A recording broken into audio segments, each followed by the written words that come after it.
आज हम लोग आँखी की गीत पुस्तक से वस्तुनिष्ठ प्रश्न के बारे में कुछ जानेंगे। यानी आज हम लोग क्या करेंगे, आँखी गीत जो है उससे रिलेटेड क्वेश्चन को जानेंगे। तो पहला क्वेश्चन है आपका आँखी की गीत से कि आँखी की गीत कैसन किताब लागे।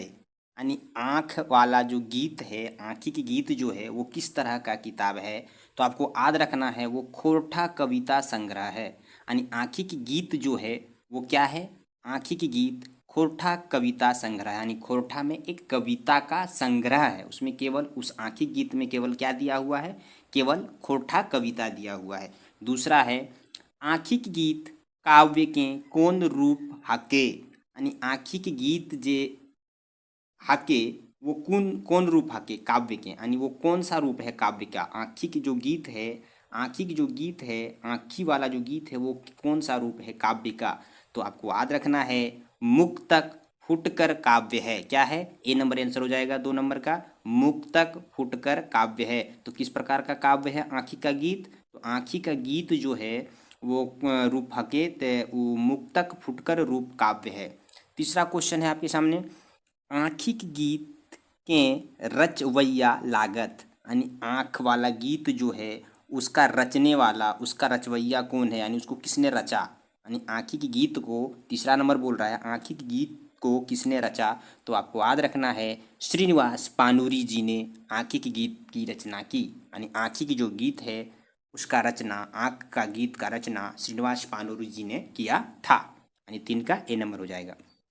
4 नंबर है आँखी की गीत किताब एक भूमिका के लिखल हत। यानी आँखी की गीत जो है, यानी आँख के गीत वाला जो कविता है उसका भूमिका को किसने लिखा, उसमें जो भूमिका लिखा गया है उसको किसने लिखा। तो याद रखेंगे नारायण महतो ने आँखी के गीत में भूमिका को लिखा है।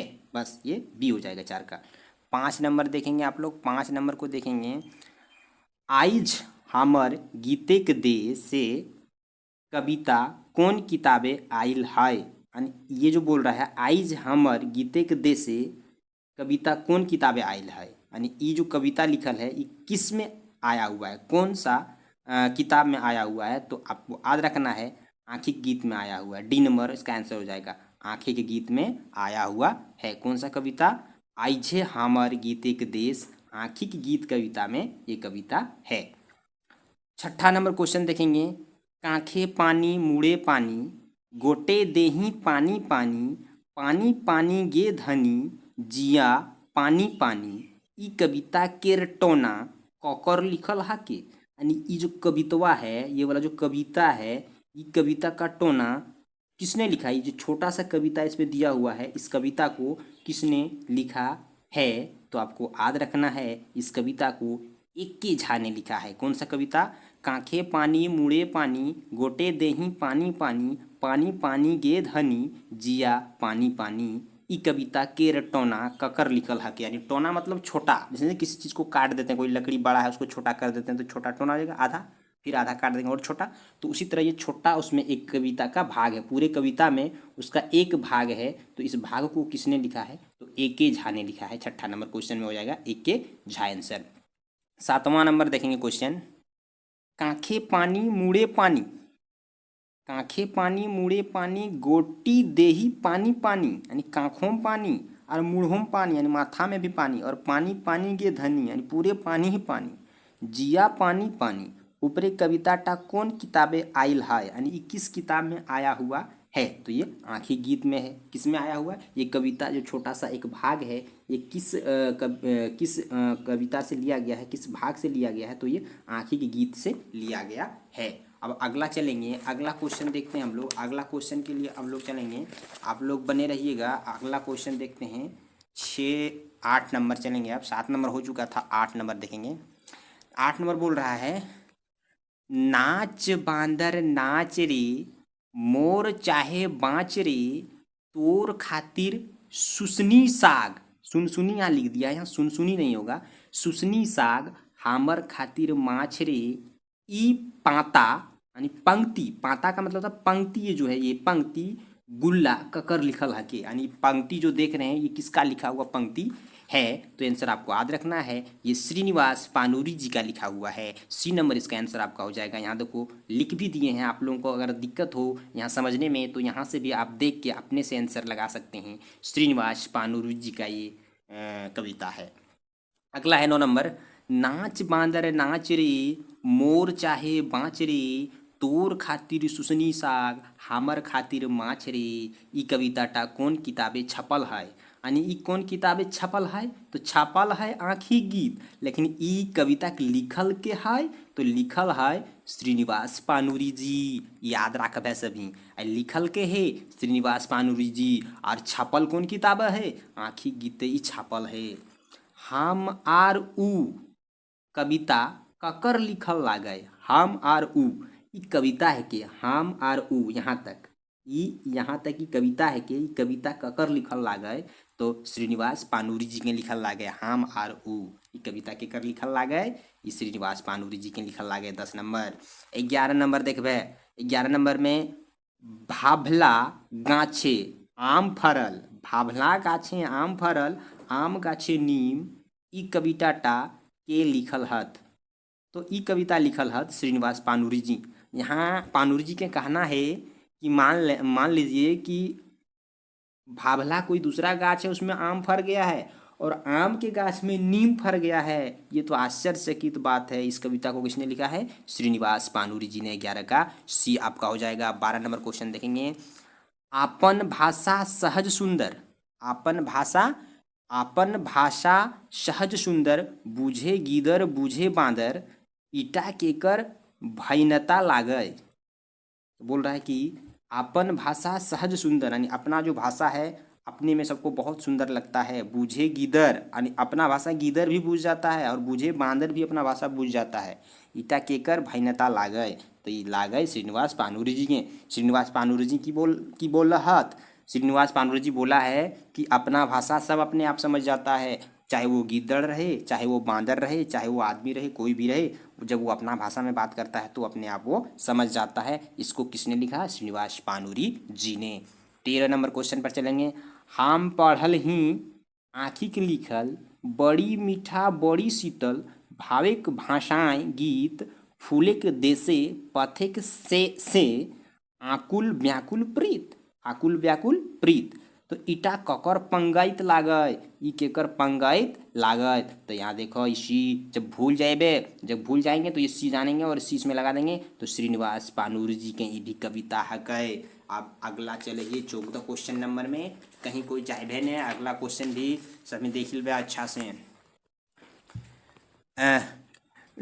निठुर कालेक आंधी, उड़ गेलो तोर सुखेक दिन, साज श्रृंगार नाय देखे पाइर, निठुर नियति लेलो छीन, एकर कवि और कविता का नाम बताओ। यानी इस कविता में जो ये बोला गया है ये सारे शब्दों को श्रृंगार, पायर, निठुर, ले लो, छीन गए लो, यानी ये जितने भी वर्ड आप यहाँ पे देख रहे हैं उस वर्ड में बोल रहा है कि शब्द में एकर कवि और कविता का नाम। तो एकर कवि लागे श्रीनिवास पानूरी जी कवि लागे और ई कवि और कविता के नाम की लागे विधवा। ई कविता के नाम लागे विधवा। डी नंबर आंसर 14 नंबर का हो जाएगा। यानी कविता का नाम विधवा और कवि के नाम श्रीनिवास पानूरी जी। 15 नंबर। विधवा सभेक दुर्दशाक बखान कौन कविता में करल गेल है? यानी जेकर हस्बैंड मरी जाए, जिसका पति मर जाता है, उसका दुर्दशा जो होता है उसका बखान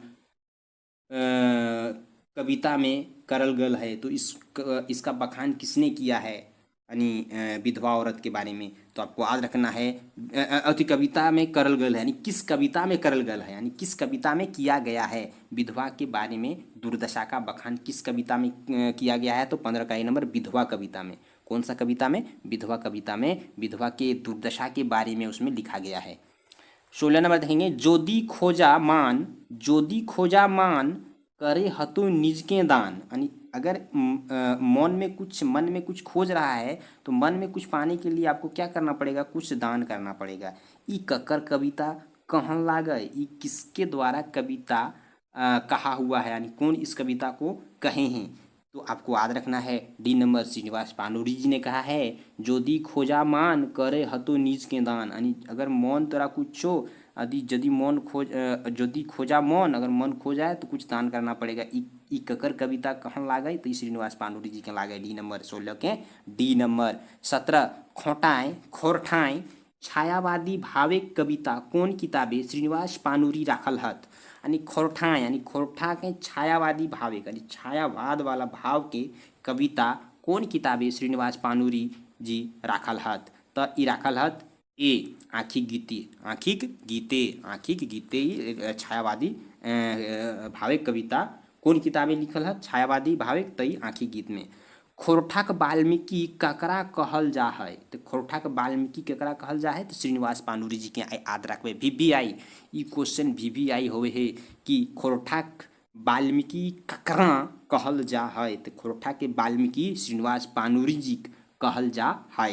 ठीक था, श्रीनिवास पानूरी जी सी नंबर 18 के सी।